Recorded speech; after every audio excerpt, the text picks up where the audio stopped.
Florida woman accused of killing roommate dumped Diet Mountain Dew on herself to destroy DNA evidence, police say. This was absolutely fascinating to look into because Diet Mountain Dew contains an artificial sweetener called sucralose.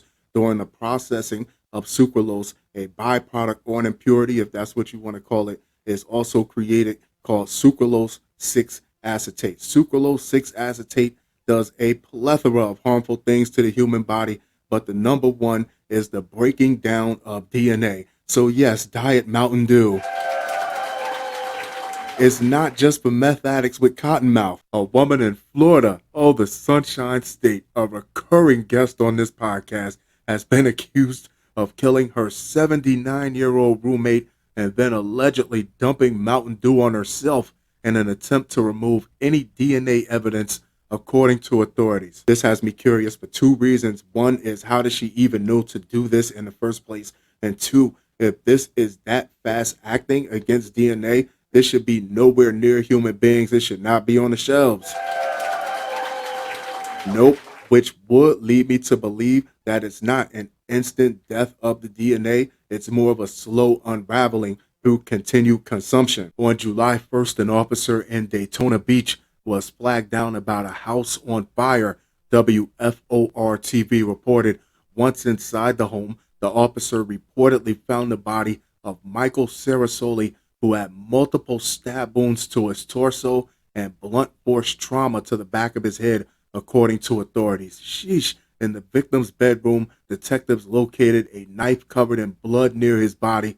They also found two cell phones, one belonging to Cerasoli and the other belonging to 35-year-old Nichole Maks, WFOR TV reported. Take this from someone who watches ID channel. If you leave your cell phone behind at the scene of a very grisly murder, there's a very good chance you're going to be the number one suspect. I don't care how much Diet Mountain Dew you scrub your ass in, and I'm pretty sure she left some other breadcrumbs for the authorities also. The next morning, see, that didn't take long at all, police located Maks in Holly Hill. When they made contact with her, police said she dropped a knife and a hammer. They also stated she had blood on her leg. Maks allegedly changed her story multiple times while talking to police about Cerasoli's death.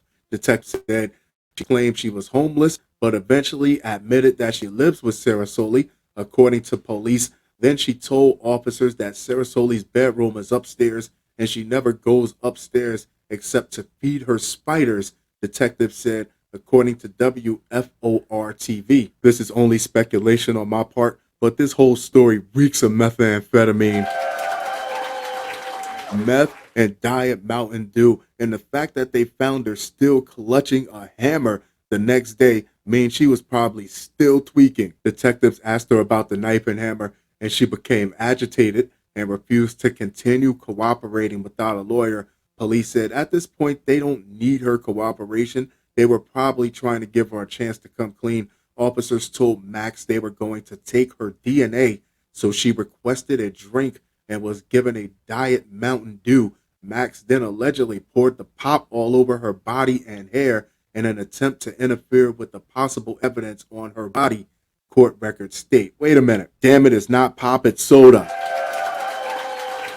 And sugar goes in grits while I got the gloves off. DNA testing was completed and showed the victim's DNA was on the blade of the knife found near his body, and Maks' DNA allegedly was found on the handle of the knife because when you stab somebody hard enough, your hand slips down and you nick your fingers on the blade. ID channel, baby. WFOR TV reported Maks was charged with first-degree premeditated murder and tampering with evidence. Police said she remains jailed without bond.